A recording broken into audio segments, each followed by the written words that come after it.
అధ్యక్ష మిమ్మల్ని నమ్మిన రైతుల్ని ఆగం చేయడానికి ఎందుకు ఇన్ని ఎత్తుగడలు?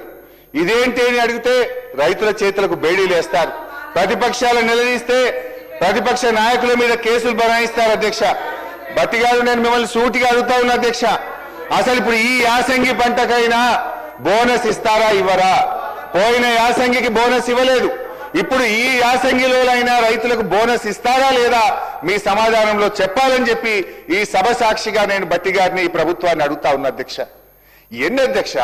రుణమాఫీలో దగ, రైతు బంధులో దగ, బోనస్ లో దగ, పంటల బీమాలో దగ. అధ్యక్ష పంటల బీమా గురించి ఎంత గొప్పగా చెప్పింది అధ్యక్ష ఈ బడ్జెట్ బుక్ లో. ఒకసారి చూడండి అధ్యక్ష, బడ్జెట్ బుక్ లో అధ్యక్ష పేజ్ నెంబర్ 19 అధ్యక్ష, పేజ్ నెంబర్ 19 లో చాలా గొప్పగా చెప్పారు అధ్యక్ష. ఏం నేను సొంతంగా చెప్తలేను, ఇవన్నీ మీరు చెప్పిన మాటలే చెప్తున్నా అధ్యక్ష. ఈ సంవత్సరం నుండి ప్రధానమంత్రి ఫసల్ బీమా పథకంలో చేరాలని నిర్ణయించాం.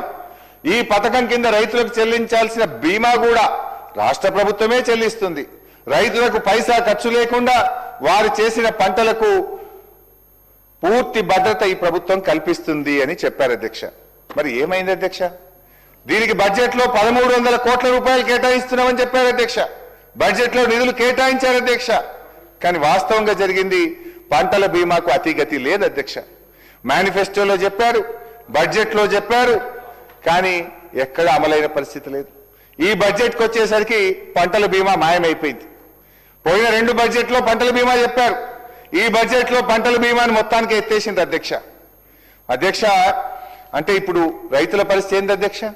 గత 2 సంవత్సరాలుగా అకాల వర్షాల వల్ల, తుఫాన్ల వల్ల, వడగళ్ల వాన వల్ల నష్టపోయిన రైతాంగానికి ఇవాళ మీరు మాట తప్పడం వల్ల ఇవాళ రాష్ట్రంలోని లక్షలాది మంది రైతులకు ఇవాళ తీవ్రమైనటువంటి అన్యాయం జరుగుతూ ఉంది. బడ్జెట్ ప్రసంగంలో చెప్పి 1300 కోట్లు కేటాయించి పంటల బీమా పథకం అమలు చేయకపోతే ఆ రైతుల పరిస్థితి ఏం కావాలి అధ్యక్ష? పోనీ మీరు చెప్పిన ఇన్పుట్ సబ్సిడీ అనే ఇస్తున్నారా? ఎకరానికి 10,000 ఇన్పుట్ సబ్సిడీ ఇస్తామన్నారు. నా నియోజకవర్గంలోనే, రాష్ట్రంలో అంతటా అదే పరిస్థితి అధ్యక్ష. గత 3 సీజన్లలో నష్టపోయినటువంటి రైతులకు ఈ రోజుకు పంటల బీమా అందలేదు, కనీసం ₹1 ఇన్పుట్ సబ్సిడీ కూడా అందలేదు అధ్యక్ష.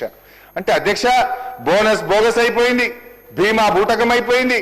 మీరు చెప్పిన ఒక్క మాట కూడా రైతుల విషయంలో, మీ రైతు డిక్లరేషన్ లో చెప్పిన, మీ బడ్జెట్ లో చెప్పిన ఏ ఒక్క మాట కూడా ఈ ప్రభుత్వం రైతుల విషయంలో నిలుపుకోలేదు అధ్యక్ష.